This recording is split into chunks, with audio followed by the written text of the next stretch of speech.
Kerala style chicken fry.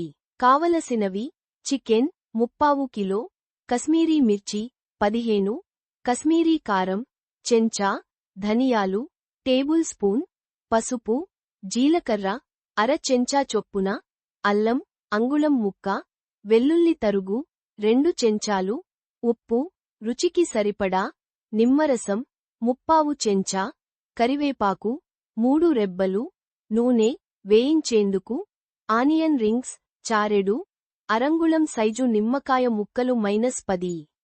తయారీ: ముందు రోజు రాత్రి చికెన్ను శుభ్రం చేసి, కారం, పసుపు, ఉప్పు, నిమ్మరసం వేసి కలపాలి.